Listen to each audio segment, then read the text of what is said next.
Pernahkah terlintas di benak Bapak dan Ibu sebuah keanehan yang mungkin terdengar mustahil di telinga kita? Bagaimana mungkin sepiring nasi putih yang selama ini dituduh sebagai biang kerok diabetes, yang dimusuhi oleh penderita gula darah, dan yang ditakuti karena dianggap racun manis, justru bisa menjadi obat penyembuh jika diolah dengan cara yang tepat? Bayangkan jika Bapak Ibu bisa menikmati nasi yang pulen dan hangat tanpa rasa bersalah. Namun, gula darah Bapak Ibu malah turun drastis. Nyeri asam urat yang menyiksa di jempol kaki perlahan menghilang. Dan energi Bapak Ibu kembali melimpah seperti masa muda dulu.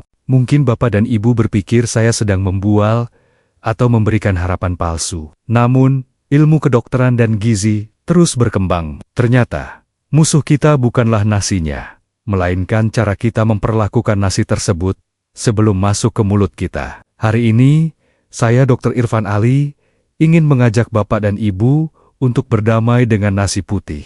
Kita akan membongkar rahasia dapur yang jarang diketahui orang banyak. Sebuah metode sederhana yang mengubah struktur kimia nasi menjadi sahabat bagi pankreas dan ginjal kita. Assalamualaikum warahmatullahi wabarakatuh. Salam sejahtera dan salam sehat untuk Bapak dan Ibu semua, para pejuang kesehatan yang saya muliakan. Selamat datang kembali di rumah kita bersama channel Sobat Sehat Penyakit Dalam. Saya merasa sangat bersyukur bisa kembali menemani waktu istirahat Bapak dan Ibu. Hari ini kita akan membahas topik yang sangat sensitif, tapi sangat penting. Banyak lansia yang kurus kering dan lemas karena takut makan nasi. Padahal ada cara cerdas untuk tetap makan enak dan sehat. Sebelum kita masuk ke dapur untuk membedah rahasia ini, saya ingin menyapa Bapak dan Ibu semua. Bagaimana kabar gula darah Bapak Ibu pagi ini?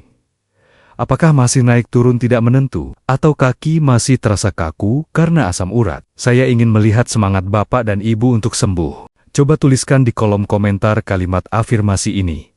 Saya siap makan cerdas, gula darah stabil, dan tolong sertakan juga dari kota mana Bapak dan Ibu berasal. Membaca komentar Bapak dan Ibu yang saling mendoakan dari Sabang sampai Merauke selalu menjadi bahan bakar semangat tersendiri bagi saya. Mari kita luruskan dulu beberapa anggapan salah atau mitos yang sudah mendarah daging di masyarakat kita. Mitos pertama bilang, penderita diabetes harus stop total makan nasi putih dan ganti dengan nasi jagung atau beras merah seumur hidup. Izinkan saya meluruskan hal ini dengan penuh kasih sayang. Beras merah dan jagung memang bagus. Tapi nasi putih pun bisa menjadi low glycemic atau rendah gula jika dimasak dengan teknik tertentu. Mitos kedua bilang, asam urat hanya disebabkan oleh makan jeroan dan emping. Padahal, gula darah yang tinggi akibat nasi yang salah olah adalah penghambat utama ginjal dalam membuang asam urat. Jadi, nasi yang salah bisa bikin asam urat melonjak. Hari ini kita akan putus mata rantai itu. Mari kita bercermin dari kisah nyata salah satu pasien saya yang sangat saya sayangi. Sebut saja namanya Bapak Haji Mansur, usia 72 tahun. Pak Mansur adalah seorang pensiunan yang dulunya gagah. Tapi 5 tahun terakhir, beliau divonis diabetes tipe 2. Dokter di puskesmas menyarankan beliau mengurangi nasi. Karena saking takutnya terkena komplikasi amputasi seperti tetangganya, Pak Mansur mengambil langkah ekstrem. Beliau berhenti makan nasi total. Beliau hanya makan sayur rebus, sedikit tahu tempe, dan kadang kentang rebus tawar. Apa yang terjadi? Bukannya sehat. Sebulan kemudian, Pak Mansur dibawa ke klinik saya dengan kondisi dipapah oleh anaknya. Wajahnya pucat pasi, matanya cekung, dan beliau sering pingsan atau keliengan. Berat badannya turun 10 kg dalam sebulan. Tapi bukan turun lemak, melainkan ototnya habis atau menyusut. Beliau mengalami hipoglikemia atau gula darah terlalu rendah, dan mengalami malnutrisi energi. Yang lebih mengejutkan, saat dicek lab, asam uratnya justru melonjak tinggi ke angka 9. Padahal beliau tidak makan jeroan. Beliau bingung dan hampir menangis.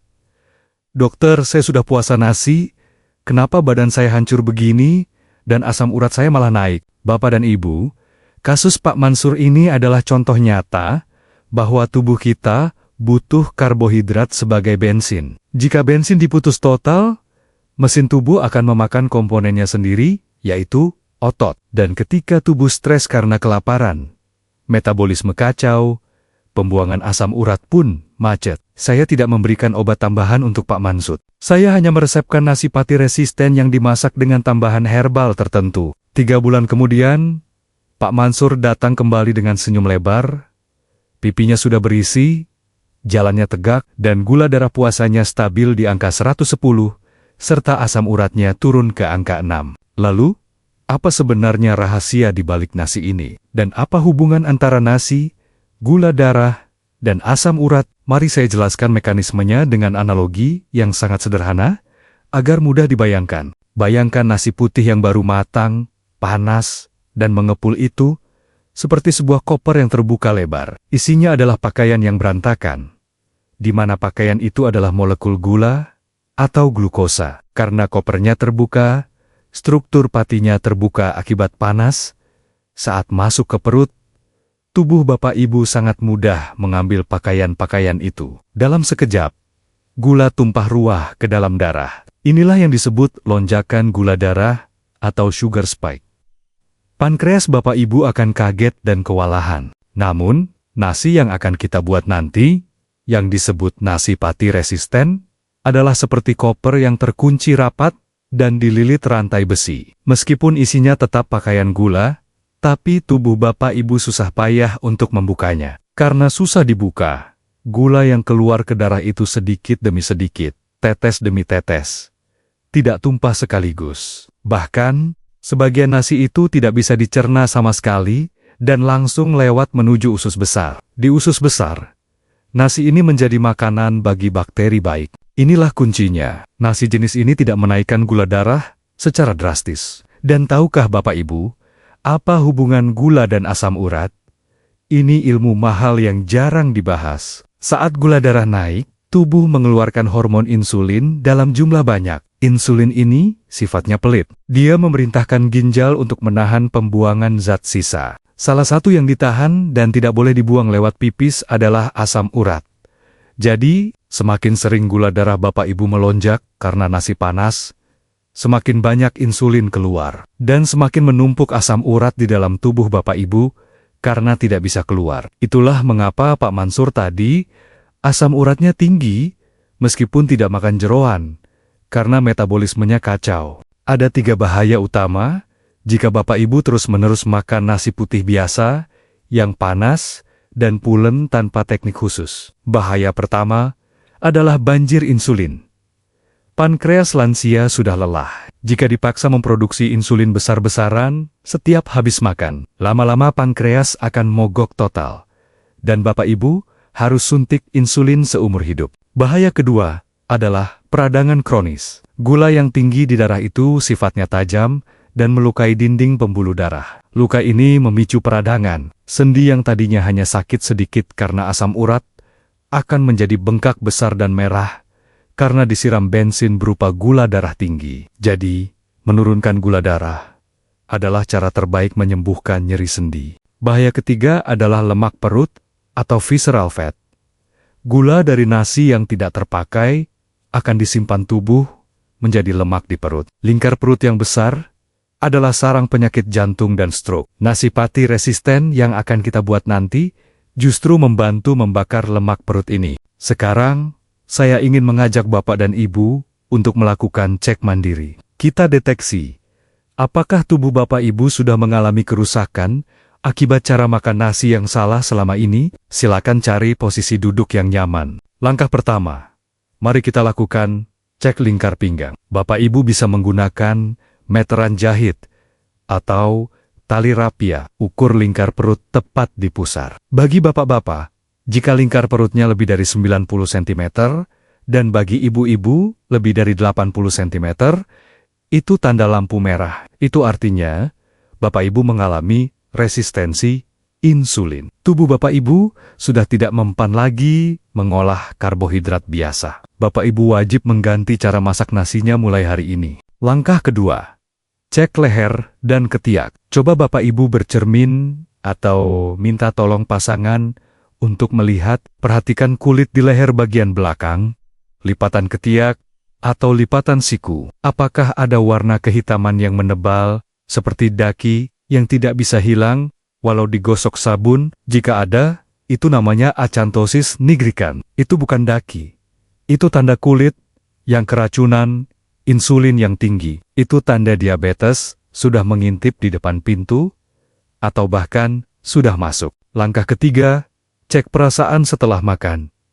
Ingat-ingat saat Bapak Ibu makan siang dengan nasi putih biasa kemarin, sekitar 30 menit atau 1 jam setelah makan. Apa yang Bapak Ibu rasakan? Apakah Bapak Ibu merasa segar bertenaga? Atau justru mengantuk berat yang tak tertahankan?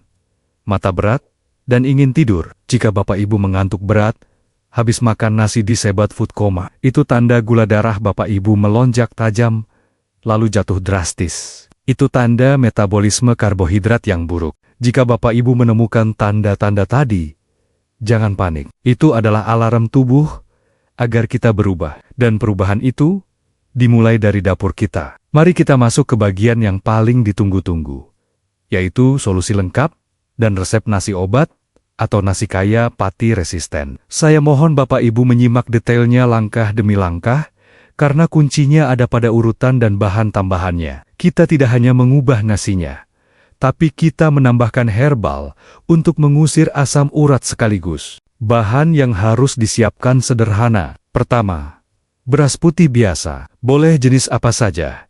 IR 64, rojo lele, atau pandan wangi. Tidak perlu beras mahal. Siapkan sesuai porsi makan keluarga, misalnya 2 cup. Kedua, ini kunci pertamanya, yaitu lemak sehat. Bapak Ibu bisa menggunakan minyak kelapa murni VCO atau minyak kelapa biasa, bukan minyak sawit goreng ya. Takarannya adalah 1 sendok teh untuk setiap setengah cup beras. Jadi kalau masak 2 cup beras, butuh sekitar 1 sendok makan minyak kelapa. Ketiga, ini kunci herbalnya, yaitu daun salam dan batang serai. Siapkan 3 lembar daun salam dan 1 batang serai yang digeprek. Daun salam mengandung flavonoid yang membantu menurunkan asam urat, dan serai membantu menurunkan gula darah. Langkah pembuatannya, tolong dicatat baik-baik. Langkah pertama, cuci beras seperti biasa sampai bersih. Masukkan ke dalam panci rice cooker. Langkah kedua, masukkan air sesuai takaran biasa, agar nasi tidak keras. Langkah ketiga, masukkan minyak kelapa tadi ke dalam air beras. Aduk rata.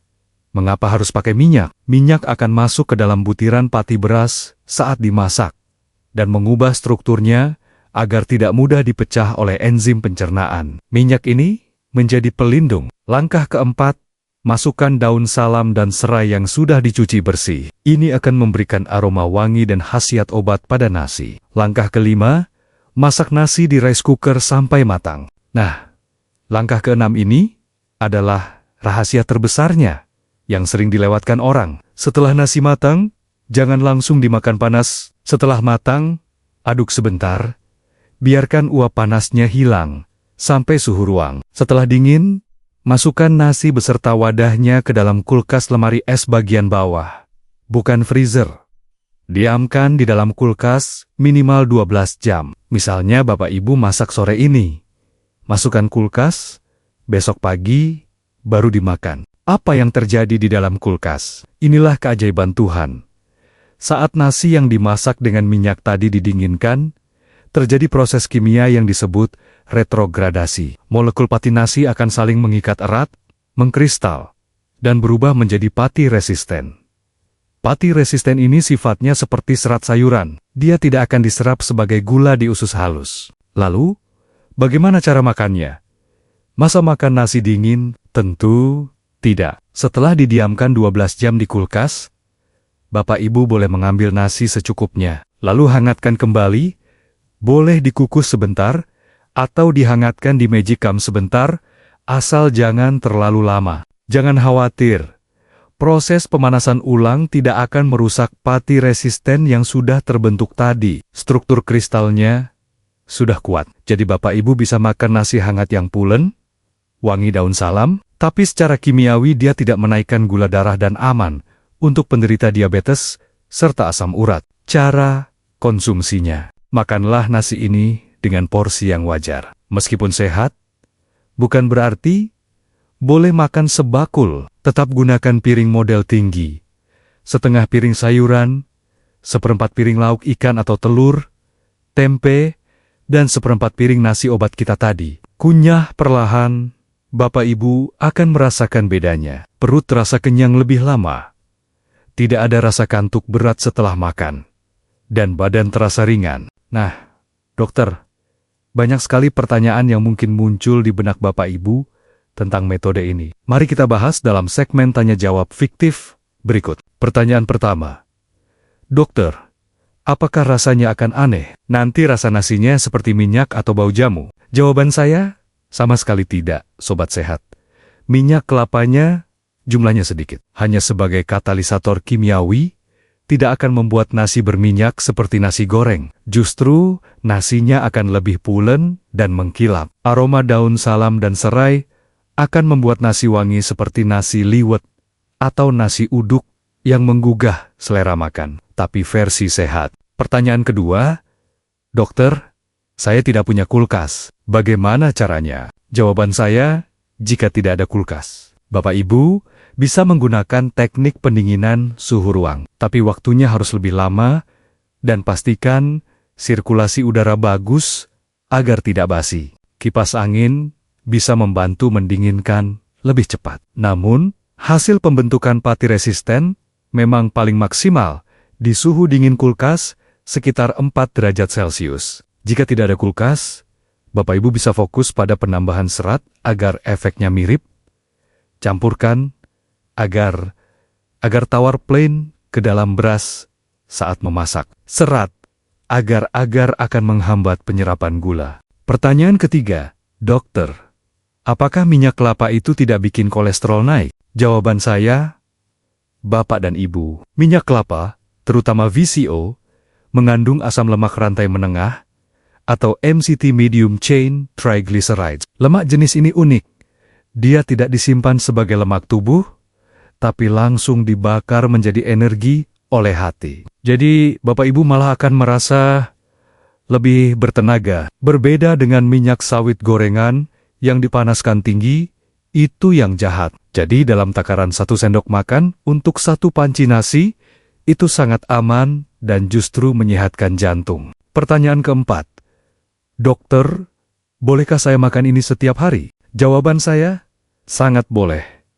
Bahkan, sangat dianjurkan bagi lansia usia 60 tahun ke atas. Ganti nasi putih panas biasa, Bapak Ibu, dengan nasi metode ini selamanya. Ini adalah investasi kesehatan jangka panjang. Ginjal Bapak Ibu akan berterima kasih karena beban kerjanya berkurang. Pankreas Bapak Ibu bisa beristirahat dan sendi-sendi akan bebas dari tumpukan kristal asam urat. Bapak dan Ibu yang saya cintai, kesehatan di masa tua bukanlah tentang menahan lapar dan menyiksa diri dengan diet yang hambar. Kesehatan adalah tentang kecerdasan kita memahami cara kerja tubuh yang diciptakan Tuhan. Nasi adalah anugerah. Jangan dimusuhi, tapi olahlah dengan ilmu. Bayangkan jika mulai besok, Bapak Ibu bisa makan bersama keluarga dengan menu nasi yang sama, tanpa harus masak nasi jagung sendirian yang rasanya seret di tenggorokan. Bayangkan senyum Bapak Ibu kembali merekah karena bisa menikmati hidangan lezat tanpa rasa takut gula darah melonjak. Dan yang paling indah, bayangkan Bapak Ibu bisa berjalan kaki ke masjid atau taman tanpa rasa nyeri yang menggigit di kaki. Saya mengajak Bapak dan Ibu, mari jadikan dapur kita sebagai apotek terbaik. Mulai nanti sore atau besok pagi, cobalah resep ini. Jangan lupa beli daun salam dan serai di tukang sayur. Harganya murah, tapi khasiatnya mahal. Ajak pasangan untuk memulainya bersama. Jika Bapak dan Ibu merasa informasi ini bermanfaat, membuka wawasan baru, dan memberikan harapan, saya mohon dengan sangat, jangan simpan rahasia ini sendirian. Bagikan video ini ke grup WhatsApp keluarga, grup alumni, grup pengajian, atau ceritakan kepada tetangga. Mungkin ada teman Bapak Ibu yang saat ini sedang lemas kelaparan karena takut makan nasi. Beritahu mereka, makan nasi itu boleh, asal tahu caranya. Satu kali Bapak Ibu membagikan informasi ini, mungkin bisa menyelamatkan kualitas hidup satu orang lansia di luar sana. Itu adalah sedekah ilmu yang pahalanya tidak akan putus. Mari kita tutup perjumpaan kita yang penuh makna ini dengan doa yang tulus. Ya Allah, Zat yang Maha Memberi rezeki, berkahilah makanan yang kami makan, agar menjadi kekuatan bagi kami untuk beribadah kepada-Mu. Jagalah gula darah kami agar tetap stabil, jagalah ginjal kami, dan hilangkanlah segala rasa sakit di tubuh kami. Jadikanlah sisa usia kami sebagai usia yang sehat, mandiri, dan penuh manfaat. Amin. Ya Robbal Alamin. Terima kasih sudah meluangkan waktu berharga Bapak Ibu bersama saya. Saya Dr. Irfan Ali. Mohon maaf jika ada tutur kata yang kurang berkenan. Sampai jumpa di video edukasi berikutnya. Tanpa berlama-lama, segera praktekkan resep ini dan rasakan bedanya. Tetap semangat, tetap sehat, dan nikmatilah hidup dengan bijak. Wassalamualaikum warahmatullahi wabarakatuh.